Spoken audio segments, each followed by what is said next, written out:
Γιαννούλα και τη λέγανε... Φεύγατε, από πού φεύγατε? Φεύγατε από το χωριό σας? χωριό, ναι. Από το χωριό σας. Τα έφευγα. Ναι. Και... περίπου το 1950 πότε θα ήτανε? Όχι, πιο Πιο μπροστά. Πιο μπροστά. Ναι. 47-48, ναι, κάπου εκεί. Και θα ερχόσασταν Αθήνα. Ήταν ο εμφύλιος. Α, υπήρχε ο εμφύλιος ακόμα. Μάλιστα. Εμφύλιος. Και θα ερχόσασταν Αθήνα, για πού θα φεύγατε? Θα ερχόμουν στην Αθήνα. Μάλιστα. Λοιπόν, και πάει η μητέρα, πού λεφτά τότε. Ναι. Μια κυρία, γειτόνισά μας στην Αγία Μαρίνα, είχε κατεβεί στο κάτω χωριό της Αγίας Μαρίνας. Και πάει και τη βρίσκει. Είχε άντρα που είχε πεθάνει στην Αμερική. Μάλιστα. Και έπαιρνε μισθό. Α, είχε λεφτά λοιπόν. Και τη λέει, με κυνηγήσανε. Ναι. Με κυνηγήσανε. Μέχρι εξόδωσης. Ναι. Γιατί, Κινδυνεύσατε δηλαδή. Γιατί. Ναι. Λοιπόν, πάει η μάνα μου και λέει στη Γιαννούλα, Γιαννούλα, δώσ' μου 200 δραχμές να στείλω το παιδί μου στην αντραδέρφη μου. Α, μάλιστα. Της... Αδελφής της. Αδελφή. Μάλιστα. Αδελφή. Μάλιστα. Η οποία ήταν δάσκαλος ο άνδρας στη Βελίτσα και κατεβήκαν στην Αθήνα γιατί ο Γιώργος ο Μεγάλος από τις δύο κόρες σπούδαζε. Λοιπόν, και λέει, θα κατέβαινες, ναι. Θέλω σε παρακαλώ, την Παρχίλιο παρακάλεσε πρώτα, ναι. Αλλά επειδή η μάνα μου ήταν ένας καλός άνθρωπος, πάρα πολύ καλός, λέει, Γιαννούλα, θέλω να μου δώσεις 200 δραχμές να στείλω το παιδί στην αντραδέρφη μου στην Αθήνα. Στην Αθήνα, μάλιστα. Και μου τα δίνει, 200 δραχμές. Ήταν πολλά λεφτά τότε. Ήταν πολλά λεφτά τότε. Λοιπόν, πάμε στο... Μπήκατε στο τρένο. Στο τρένο, ναι. Το τρένο εκεί έχει μια πλατεία και ένα καφενείο. Καθίσαμε λίγο και περιμέναμε το τρένο. Και ήρθε το τρένο. Κάτω στο κατάστρωμα, στην αυλή ήταν και ένα καφέ εκεί ο συνήθως στο ωραία κάτω. Ήταν σαν τα σαλιγκάρια που λένε, οι λοκατζίδες, και σε κοιτάγανε, αν το στραβοκοιτούσες, πήγαινες στον Κηφισό και σε έπαιρνε το ρεύμα. Μάλιστα. Ναι. Και η μάνα μου μου κρατούσε το χέρι, ώσπου να μπω μέσα και να ξεκινήσω. Το τρένο. Μου κρατούσε το χέρι, μάνα. Ναι, ναι. Το λέω τώρα, σαν να ήμουν ένα μικρό παιδί. Βέβαια, γιατί εκείνη έβλεπε ότι υπήρχε κίνδυνο, σου λέει. Μου λέει, φοβάμαι για το παιδί να μην το βαρέσουν.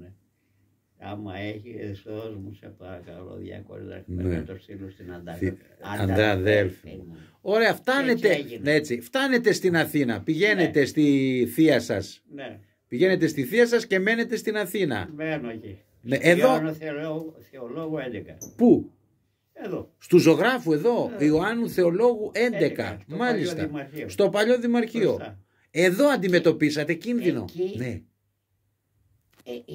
Βρήκα έναν κόσμο ωραίο. Μάλιστα. Η γειτονιά.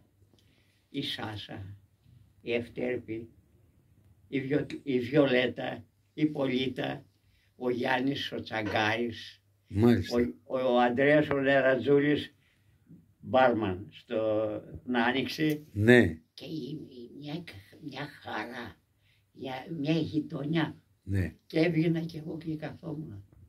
Άκου τι μου λέει αυτή η Βιολέτα.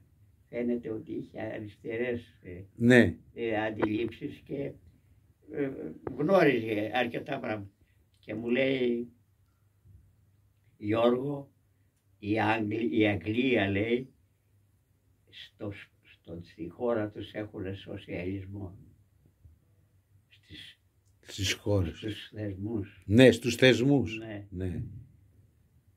Και εδώ είναι απεικιοκράτες.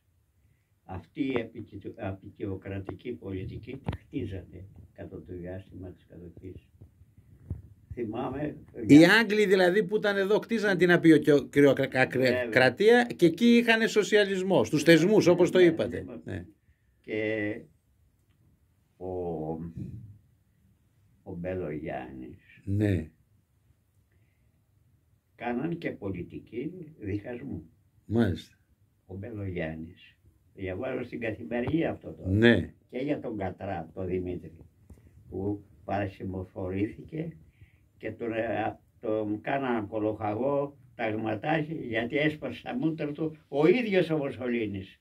Μάλιστα. Που πήγε και επόπτευε την επίθεση που έκανε τελευταία ο Ιταλικός στρατός. Ναι. Και που μάλιστα γνωρίζω ένα Ιταλό που έμενε εδώ. Ναι. Και κάναμε και παρέα. Και σπουδαίος ζωγράφος. Πηγαίναμε στη Σκύρου και τα λοιπά. Παρέα όλοι μας. Ναι. Παρέα. Δηλαδή εδώ εσείς... Και έλεγε ο Ιταλός. 20 χρονικό παιδί ήμουνα, λέει. Και με στείλανε να πολεμήσω, μου λέει. Αν το καλό τους. Ναι. Δεν μου λέτε εδώ που μείνατε, με τι ασχοληθήκατε, ας πούμε? Λοιπόν, εδώ είχε ο θείος μου ένα μαγαζί που έστελνε διάφορες τροφές κατά παραγγελίες σε σπίτια. Σε σπίτια, μάλιστα. Παντοπολείο δηλαδή. Ναι. Και μάλιστα πήγαινε και στο Τσαλδάρι. Στο Τσαλδάρι. Έμεινε στην Ξενίας. Ξενίας, ναι, κοντά δηλαδή. Ωραίος ο Τσαλδάρης του Λαϊκού Κόμματος. Του Λαϊκού Κόμματος. Δημοκρατικός άνθρωπος. Βεβαίως. Ναι. Και είχε έναν, λέω, οι άνθρωποι σε κάποιες περιπτώσεις τη θέση που έχουν και το αξίζουν. Αυτός έχει το σύστημα, το εσωτερικό, είχε στα μαγειρία και στα καθαρίσματα εκεί και τα λοιπά. Είχε έναν από την Ήπειρο. Νοικοκύρης ο άνθρωπος. Το έλειπε στο μαγειρίο κάτι. Τηλεφωνούσε, τα πήγαινα εγώ. Τα πηγαίνετε, μάλιστα. Ναι. Και μάλιστα σε μια φάση έκανε βόλτες η Λίνα. Η γυναίκα του Τσαλδάρη. Πάνω στην ταράτσα. Ναι. Δεν είχε χτιστεί. Ήταν δεξιά όπως βλέπω με η οικία και τα μαγειρία και τα κάτω. Μάλιστα. Στεγάζανε δουλειές βοήθειες. Και τέτοια, ναι. Και η Λίνα έκανε βόλτες. Έκανε βόλτες. Και με βλέπει εμένα. Που πηγαίνουν. Πηγαίνατε. Ναι. Και λέει στο Λάζαρο, τον Ήπειρο, ποιο είναι αυτό το παιδί που έρχεται εδώ? Δικό μας παιδί είναι, κυρία μου. Κυρία, όχι μου, κυρία. Δικό μας παιδί, ό,τι θελήσουμε και έχουμε ξεχάσει, μας το φέρνει. Είπε. Μάλιστα. Ναι. Άρα λοιπόν ασχοληθήκατε εδώ με τέτοια. Λοιπόν, και στη συνέχεια το μέλημά μου ήταν, γιατί ζωγράφιζα κιόλας. Ζωγραφίζατε, ναι. Να βρω πηγές για ζωγραφική. Μάλιστα. Με στέλνουνε σε έναν εκδοτικό οίκο που λεγότανε, θα θυμάστε, τα τετράδια του Φοινικός. Τα τετράδια του Φοινικός, βεβαίως, ακουστά. Ήταν έκδοση των Εβραίων αυτό. Μάλιστα. Αυτή η φίρμα που πήγα εγώ είχε και σχολή μέσα. Ζωγραφική. Είχε σχολή ζωγραφικής χαρακτικής. Ναι. Που στελέχωνε τα τμήματα. Και με πήραν εκεί. Στη σχολή ζωγραφικής πήγατε εσείς ή... Πώς έγινε. Ναι. Με στείλανε να κουβαλάω χαρτί. Λέει αυτό το παιδί, λέει, αυτό λέει ζωγραφίζει, λέει. Τι το συλλαγέ. Πρέπει να πάει στο ΑΠΑΤ, στο ατελιέ. Στο ατελιέ. Εκεί που είναι η ζωγραφική. Η ζωγράφη, ναι. Η χρωμολιθογραφία και έτσι έγινε. Α, και ασχοληθήκατε... Γνωρίζουμε με τον Φίλιππο τον Μάκοτσι που είχε στούντιο και καθηγητής της Σχολής Καλών Τεχνών της Κερκύρας, μικρή αλλά καλή. Πολύ καλή, ναι. Ναι. στη Σταδίο, ναι. θυμάστε μετά τον Μπάλι. Ναι, το Σιδέρι.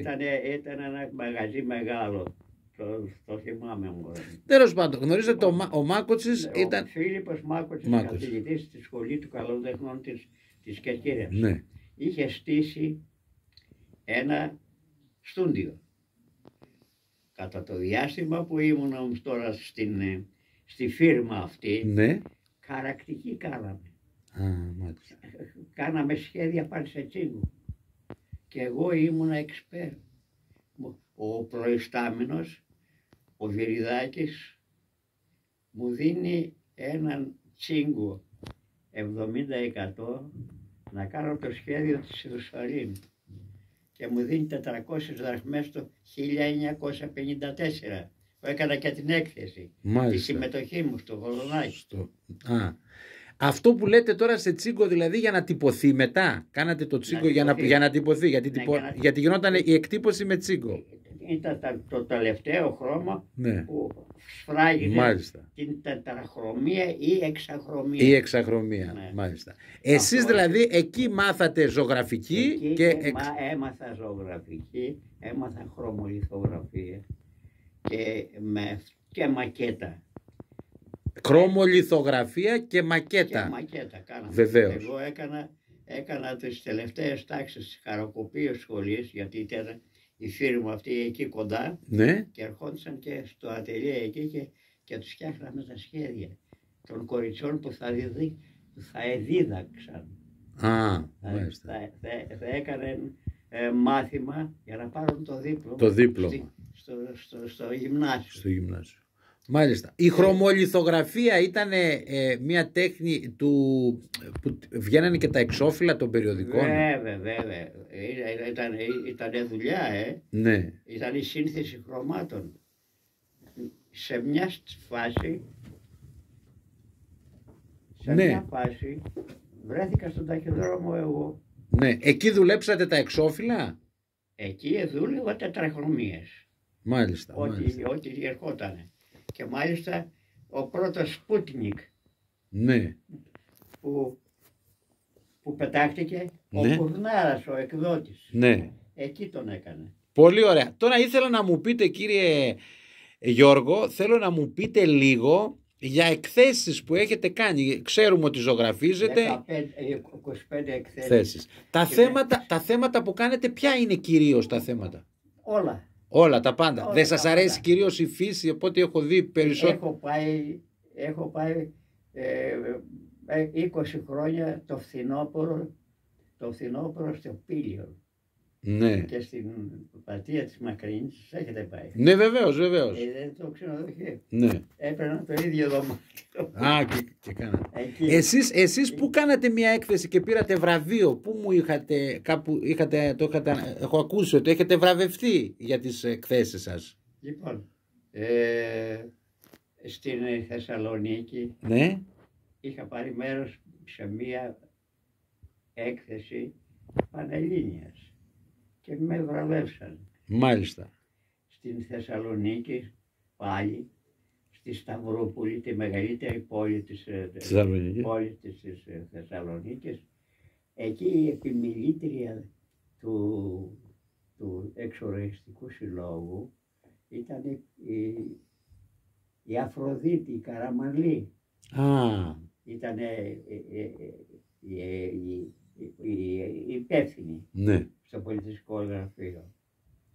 Και εν τω μεταξύ το μέτρο που έπρεπε να έχει το έργο ήταν καθορισμένο. Ναι.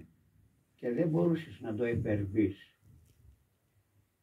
Λοιπόν, λέει, παίρνω ένα τηλέφωνο και ήταν η κυρία Καραμαλή στο τηλέφωνο.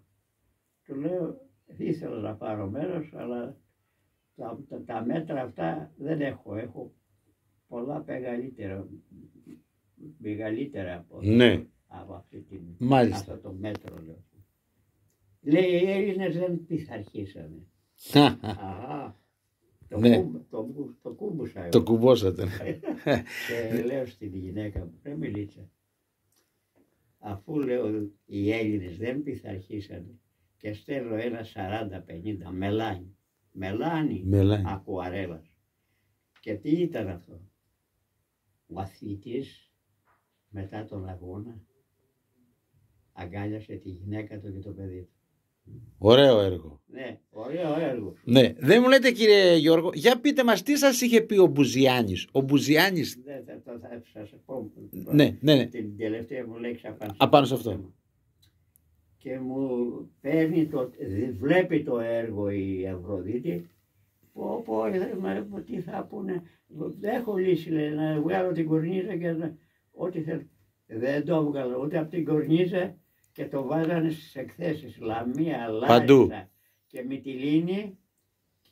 Ήταν ωραίο έργο. Το έβαλα μπροστά στην είσοδο. Μάλιστα. Ωραίο. Το έχετε αυτό το έργο, το έχετε? Όχι, είναι στην πινακοθήκη. Α, είναι στην πινακοθήκη. Στη Σταυροπόλη. Α, τη Σταυροπόλη. Τα κράτησαν όλα τα έργα. Τα κρατήσανε, μάλιστα. Ο Μπουζιάννης τι σας είχε πει? Ο Μπουζιάννης κάλεσε εκεί στο εντευκτήριο Μάριος Βαγιάνος, του Θείου. Γινόταν μια ομαδική έκθεση και εγώ έπαιρνα μέρος με ένα έργο από την Λεμό της Βουλιαγμένης.